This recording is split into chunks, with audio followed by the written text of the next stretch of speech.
Rotary Bengaluru ಉದ್ಯೋಗ KLE ಆಸ್ಪತ್ರೆ ಮತ್ತು ಭಾರತೀಯ ರೆಡ್ ಕ್ರಾಸ್ ಸೊಸೈಟಿ ಸಹಯೋಗದಲ್ಲಿ ಹಮ್ಮಿಕೊಂಡಿದ್ದ ರೋಟರಿ ಉದ್ಯೋಗ ರೆಡ್ ಕ್ರಾಸ್ ರಕ್ತ ಕೇಂದ್ರವನ್ನು ರಾಜ್ಯಪಾಲ ಥಾವರ್ಚಂದ್ ಗೆಹ್ಲೋಟ್ ಬೆಂಗಳೂರಿನಲ್ಲಿಂದು ಉದ್ಘಾಟಿಸಿದರು.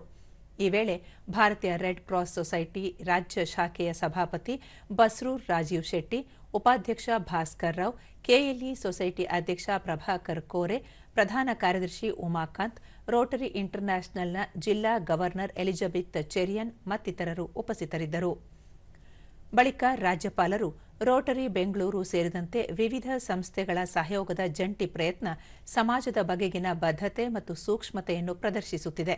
ಪ್ರಧಾನಿ ನರೇಂದ್ರ ಮೋದಿ ಅವರ ಜನ್ಮದಿನದ ಅಂಗವಾಗಿ ದೇಶಾದ್ಯಂತ ಸೇವಾ ದಿನ ಆಚರಿಸಲಾಗುತ್ತಿದ್ದು, ಇದು ಅವರ ಸೇವೆಯೇ ಅತ್ಯುನ್ನತ ಧರ್ಮ ಎಂಬ ಜೀವನ ತತ್ವವನ್ನು ಪ್ರತಿಬಿಂಬಿಸಲಿದೆ ಎಂದು ಹೇಳಿದರು.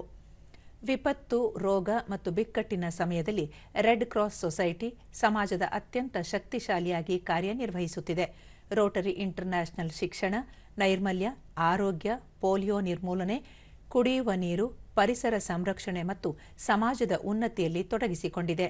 ಕೆಎಲ್ಇ ಶಿಕ್ಷಣ ಸಂಸ್ಥೆ ಶಿಕ್ಷಣ ಮತ್ತು ಸಂಶೋಧನಾ ಕ್ಷೇತ್ರದಲ್ಲಿ ಮಹತ್ತರ ಕೊಡುಗೆ ನೀಡಿದೆ ಎಂದು ತಿಳಿಸಿದರು.